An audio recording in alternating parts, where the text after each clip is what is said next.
Olá, quinto ano, tudo bem com vocês? Hoje eu tô gravando um vídeo para nossa aula de história, que a gente vai dar continuidade no assunto que a gente falou lá em abril.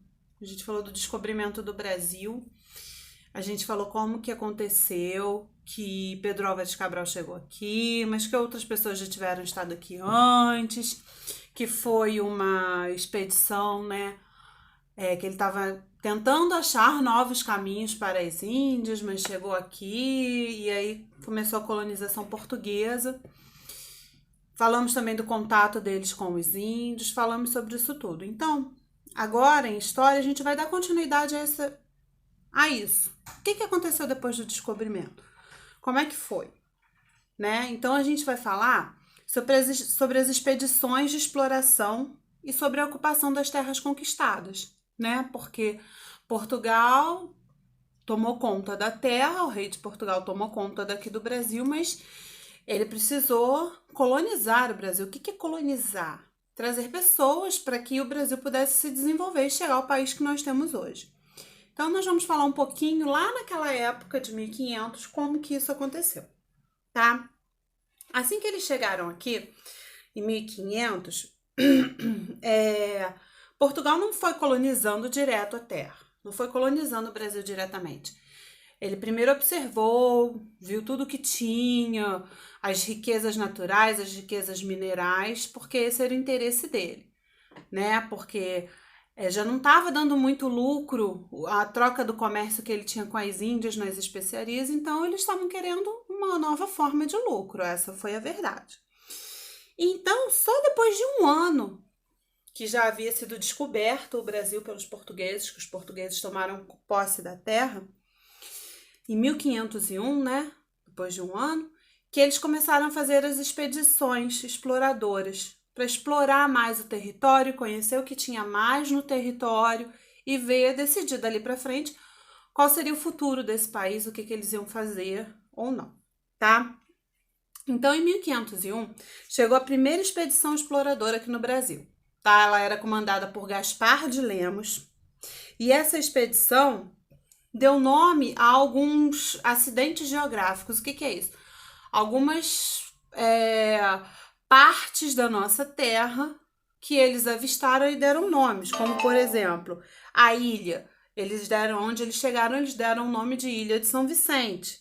Cabo de São Roque, o rio que eles descobriram, colocaram o nome de Rio São Francisco. Então, eles começaram já nessa expedição a nomear algumas partes do Brasil, tá? E nessa expedição, além de observar o litoral brasileiro, que era grande, observar a paisagem geográfica, eles também observaram melhor a quantidade de pau-brasil que tinha aqui, tá? Eles viram que tinha uma enorme quantidade de pau-brasil. Passado-se isso, lá em 1503, 2 anos depois, é que só 2 anos após, né, que veio a segunda expedição para cá. A segunda expedição foi em 1503, foi comandada por Gonçalo Coelho, desculpa. E aí ele já veio e já fundou uma feitoria. O que seria uma feitoria? Como se fosse uma vila, uma rua, uma cidade. Fixou um lugar ali em Cabo Frio, onde hoje é Cabo Frio. Para que ele fez isso? Justamente para guardar o pau-brasil. O pau-brasil que era extraído das florestas eram todos guardados ali, armazenados, para depois serem transportados a Portugal, tá? Os portugueses tinham muito interesse nessa árvore. Essa árvore tinha um grande interesse para eles. Além da madeira, de se aproveitar a madeira, essa árvore de pau-brasil, não sei se vocês já conhecem, eu já comentei com vocês, acho que foi na turma 501.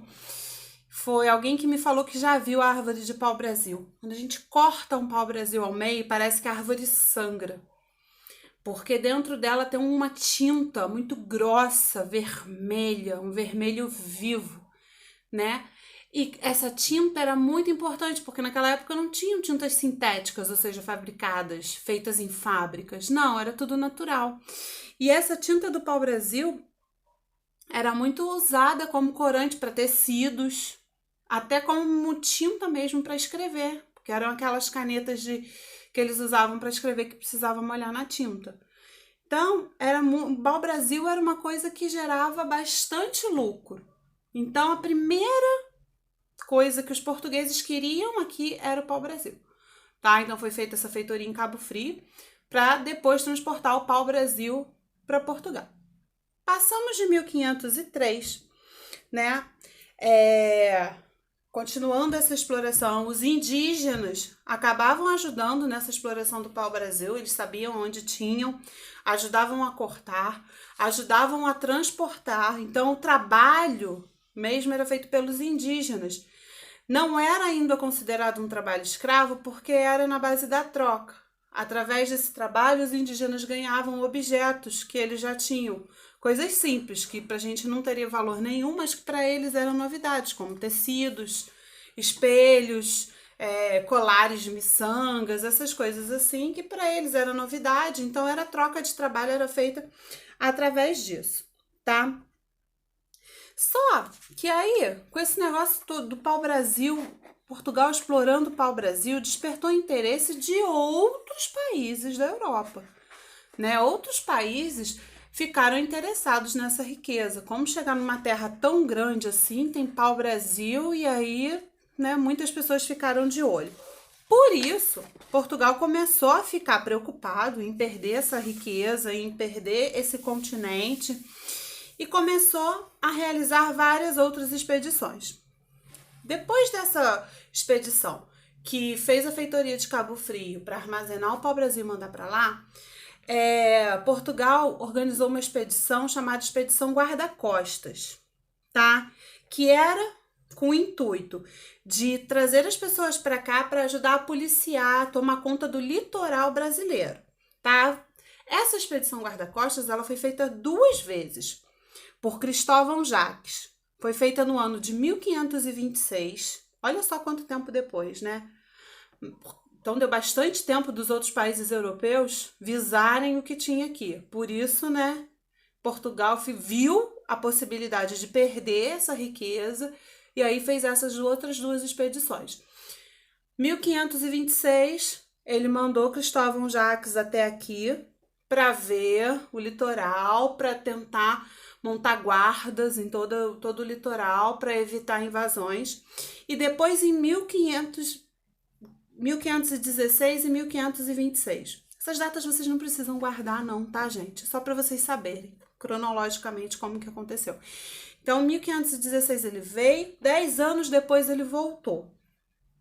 Só que eles trouxeram pessoas nessas expedições para colocar no litoral brasileiro para ajudar a proteger a terra. Só que, mesmo assim, eles viram que não dava muito certo. O litoral brasileiro é muito grande. Não tinha como você, com essas pessoas só, tomar conta daquilo ali. Tá? Ele mandou as pessoas para povoar, pessoas que já tinham recurso financeiro, ou seja, não era qualquer pessoa. Pegou pessoas que já tinham dinheiro, já tinham condições para povoar aquilo ali e ajudar a manter, a guardar a costa brasileira. Por isso esse nome de Expedição Guarda-Costas, que era para evitar, né, que viessem outras pessoas. Mas mesmo assim não deu conta, porque o litoral brasileiro é muito grande. O Brasil é um país muito grande com um litoral muito grande. Então, passaram-se mais alguns anos, né? Veio uma outra expedição colonizadora. Essa teve o nome de Expedição Colonizadora mesmo. E foi em 1530. Por quê? Porque, como eu falei para vocês que a costa do Brasil, o litoral era muito grande, as pessoas vinham aqui. E assim, não teve uma grande invasão para chegar a ponto de Portugal perder a terra, mas tiveram invasões para contrabando. O que é isso? Para pegar as riquezas que tinham daqui e levar para outros lugares, porque as pessoas que estavam morando aqui não estavam conseguindo dar conta de tomar conta desse litoral desse tamanho. Então, para evitar esses contrabandos, lá em 1530 chegou uma expedição chefiada por Martim Afonso de Souza, tá? E essa expedição veio especialmente com o intuito de expulsar os franceses, porque os franceses já estavam de olho, já estavam contrabandeando as coisas aqui do Brasil, porque não tinha uma posse total da terra, não tinha uma costa totalmente guardada. Os franceses estavam querendo tomar conta também dessa terra. Então, eles vieram para expulsar os franceses que estavam aqui e, além disso, descobrir novas riquezas, além do pau-brasil. Então, nessa expedição de Martim Afonso de Souza, eles começaram a perceber que o Brasil tinha muito mais do que eles imaginavam que dava para oferecer para eles, né? Em questão financeira, porque era só nisso que se pensava naquela época. Então, Portugal querendo garantir o direito sobre esse território, porque até então ele tinha estado aqui, mandado pessoas para cá, mas não tinha tido, como que se faz, tomado conta totalmente do território. Quando chegou Martim Afonso de Souza, isso começou a acontecer, porque aí ele fundou a primeira vila do Brasil, que foi a Vila de São Vicente. No dia 22 de janeiro de 1532, ele fundou a Vila de São Vicente, que é hoje onde é o atual estado de São Paulo, na parte litorânea também, na parte do litoral. Mas foi ali fundada a Vila de São Vicente.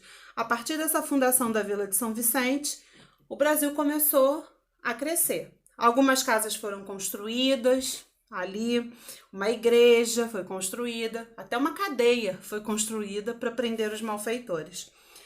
E, além dessa construção e de tudo da extração do pau-brasil, descobriu-se que as terras brasileiras eram muito boas para a plantação de cana-de-açúcar. E a cana-de-açúcar é a matéria-prima que se faz o açúcar, que também era uma coisa muito valiosa naquela época. Tá? As pessoas pagavam muito pelo açúcar. Então começou até a cultura, iniciou aqui no Brasil, depois dessa criação da Vila de São Vicente, a cultura da cana-de-açúcar. E também a criação de gado, né? De bois. Mas o que movia mesmo, depois dessa extração do pau-brasil, foi a criação da cultura da cana-de-açúcar. Tá? Depois que ele regressou para Portugal, Martim Afonso de Souza, ele veio aqui, fundou, fez tudo bonitinho. Quando ele voltou para Portugal, em 1533, né, um ano depois, ele aconselhou ao rei Dom Manuel a pegar o Brasil e transformar ele, dividir ele em vários territórios. Foi o que teve o nome de capitanias hereditárias. A divisão que foi feita não foi feita como a gente conhece hoje o mapa do Brasil, com aquelas regiões. Eles não tinham ainda toda a parte do Brasil que a gente vê hoje. E essas capitanias hereditárias receberam esse nome porque era assim: cada uma pessoa ganhava esse território e esse território era daquele dono e era passado de pai para filho, por isso que a palavra hereditária. Foram construídas 15 capitanias hereditárias. Tá? Tiveram pessoas que ganharam mais de uma, porque foram 12 donatários. O que é donatário? Foram 12 pessoas que receberam essas capitanias. Tá? E isso aconteceu em 1534. Em 1534 ele conseguiu concluir esse projeto das capitanias hereditárias. Tá? Aí, a divisão, vocês vão ver no mapa que tem aqui da atividade, era uma divisão totalmente assim, pelo litoral, retinha. Vou até dar uma mostradinha aqui para vocês, olha só. A divisão era assim, cada uma dessas era uma capitania hereditária, cada uma dessas tinha um dono que era responsável por colonizar aquela terra, cultivar aquela terra e desenvolver aquilo ali. Só que dessas 15 capitanias feitas, somente 2 prosperaram. Ou seja, 2 cresceram, 2 deram certo. Que foi a capitania de São Vicente, que foi doada justamente a Martim Afonso de Souza, porque ele tinha vindo para cá, fundou a Vila de São Vicente, voltou para lá, e aí como ele deu essa ideia das capitanias, essa foi doada a ele. Então essa prosperou, tá? E uma em Pernambuco, que foi doada para Duarte Coelho, também prosperou bastante, porque eles plantavam cana-de-açúcar aqui tanto aqui quanto lá, e no Nordeste foi, lá em Pernambuco a terra era muito boa para plantação de cana-de-açúcar. Então, deu super certo lá. O Duarte Coelho conseguiu fazer muito bem lá isso. E as outras acabaram fracassando porque os seus donos, os donatários que vieram para cá, foram perdendo suas riquezas, seu dinheiro e não conseguiram desenvolver totalmente essas capitanias, tá? Não tinham pessoas, mão de obra para ajudar no trabalho da lavoura, entendeu? Então eles foram perdendo dinheiro com isso e elas não se desenvolveram como as outras. Então, como eu falei, a de São Vicente se desenvolveu por causa da cana-de-açúcar e eles também começaram a plantar, a criar gado. Então, isso ajudou bastante. Tá? E a de Pernambuco, especialmente pela cana-de-açúcar, graças ao clima. O clima ajudava bastante. E aí, quando a gente se tem essa plantação de cana-de-açúcar, né? A gente planta cana-de-açúcar, mas e daí? E depois? O que eles queriam com a cana-de-açúcar? Eles queriam fazer o açúcar. Mas não é simplesmente plantar e colher que o açúcar está pronto. Não. Então, começou-se também um outro tipo de mão de obra, um outro tipo de trabalho. Além dos agricultores que trabalhavam na plantação da cana-de-açúcar, precisou-se de trabalhadores para trabalhar nos engenhos de cana-de-açúcar. O que é isso? Eram como se fossem as fábricas que transformavam a cana-de-açúcar em açúcar, tá? Para isso, para trabalhar nesses engenhos, naquela época, a mão de obra era principalmente ou quase que exclusivamente escrava. Os africanos trazidos ao Brasil como escravizados trabalhavam nesses engenhos para a fabricação de açúcar. Tá? Eles eram capturados lá na África. Era comum naquela época o comércio de escravos, não só no Brasil, em várias partes do mundo. Os próprios africanos vendiam o seu próprio povo e as pessoas compravam como se fosse mercadoria. Uma coisa assim, inadmissível, mas era assim que acontecia. Imagina o seu próprio povo te prendendo, te vendendo, e você como mercadoria, você maltratado. Foi uma parte muito feia da história do Brasil e de tantos outros lugares. Mas, enfim, voltando aos engenhos, quando os portugueses iniciaram essa colonização do território brasileiro, lá no século XVI, eles investiram nessa produção de açúcar porque só o pau-brasil já não estava bom. O açúcar, como eu disse, era muito valioso e o Brasil tinha um solo muito bom para essa plantação de cana-de-açúcar. Então foi isso que ajudou a alavancar a economia do Brasil. Foi a primeira coisa, primeira plantação, a primeira forma que o Brasil teve de riqueza, de exploração. Depois do pau-brasil, eles tiraram todo o pau-brasil, foi a plantação de cana-de-açúcar. Foi uma coisa que deu super certo aqui, tá? Então, no Nordeste, na parte que hoje é o Nordeste, foi espalhado vários engenhos de cana-de-açúcar. Lá foi o lugar que deu mais certo devido ao clima. Por aqui também tinha, né, mais para baixo, mas lá no Nordeste foi onde deu mais certo. E aí, os engenhos de cana-de-açúcar, eles eram assim, igual essas fazendas que a gente vê. Um engenho de cana-de-açúcar, né, uma plantação de cana-de-açúcar, tinha lá a plantação, tinha a Casa Grande, era chamada por esse nome mesmo, Casa Grande, que era onde morava o senhor de engenho, que era o dono do engenho, a sua família, né, as mulheres, os filhos, os parentes moravam ali. E dentro da Casa Grande também ficavam alguns escravos que realizavam atividades domésticas. As mulheres exclusivamente tomavam conta desses escravos que faziam tarefas domésticas, porque naquela época mulheres não estudavam, mulheres tinham só que cuidar de filhos e obedecer aos maridos, né? Então não tinha... Mulher só servia para isso naquela época. E aí... elas tomavam conta desses escravos, tomavam conta da Casa Grande, que se chamava Casa Grande exatamente porque era enorme, com vários quartos para várias pessoas da família. Depois, perto dessa Casa Grande, eles faziam na fazenda uma capela, que era uma igrejinha pequena e onde tinha um padre. Um padre ficava ali que também obedecia às ordens do senhor de engenho. O senhor de engenho era como se fosse o dono daquilo tudo ali, ele era o dono daquilo tudo ali e ele mandava em tudo e em todo mundo. Todo mundo tinha que obedecer. Até o padre obedecia ele. E outro lugar que tinha na fazenda, além da Casa Grande e da capela, eram as senzalas. As senzalas eram como se fossem galpões, sem cômodos divididos, uma coisa assim, um galpão aberto, onde os escravos descansavam, tá? Descansavam poucos. Muitos ficavam acorrentados, outros não, dependia do comportamento, tinha uma coisa assim. Mas a senzala era o lugar onde eles dormiam. Os escravos trabalhavam bastante, cerca de 20 horas por dia. Se você imaginar num dia com 24 horas, eles tinham 4 horas para dormir, para descansar, para comer. E por isso, não recebiam nada por isso, né? Eles só recebiam comida, né? Só recebiam água, porque senão eles iam morrer. E aí o senhor de engenho ia perder o seu dinheiro que ele gastou naquele escravo. Então, já sabendo que o escravo era para trabalhar na lavoura, os escravos que tinham mais valor eram os escravos mais fortes, mais novos, mais ágeis e os que aguentavam mais, né? Porque trabalhar 20 horas por dia debaixo de sol, ou tinham uns que trabalhavam dentro do engenho, que é a outra parte que tinha nessas fazendas, que era o engenho onde transformava a cana-de-açúcar em açúcar. Esse engenho era uma pequena, como se fosse uma pequena fábrica, né?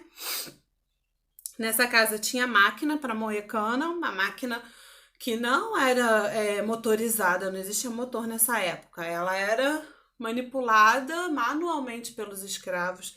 Moía-se a cana ali, tirava-se o caldo de cana. Tinha também na casa, tinham as fornalhas, que eram os fornos, a caldeira. Tinha o lugar da destilaria, porque tem que destilar aquele caldo. E aí depois a fabricação da cana-de-açúcar. Tudo isso feito manualmente pelos escravos, tá? E o que eu quero terminar dizendo para vocês foi que os engenhos de cana-de-açúcar foi o que ajudou mesmo a começar a colonização do Brasil. Foi graças aos engenhos de cana-de-açúcar que o Brasil começou a ser colonizado, a ser povoado, a ser dividido do jeito que a gente conhece hoje. Depois vieram outras culturas, que a gente vai vendo mais para frente, teve a cultura do café, teve a exploração das minas de ouro, mas começou assim, a primeira produção feita no Brasil, depois da extração do pau-brasil, foram os engenhos de cana-de-açúcar, tá bom? Espero que vocês tenham entendido tudo isso que eu falei para vocês. Tem um texto que eu vou passar para vocês lerem, e tem as atividades para vocês fazerem depois, tá bom? Um grande beijo para vocês. Qualquer dúvida, eu tô aqui. Vocês podem pesquisar mais na internet também se quiser, tá? Fiquem com Deus. Tô com saudade.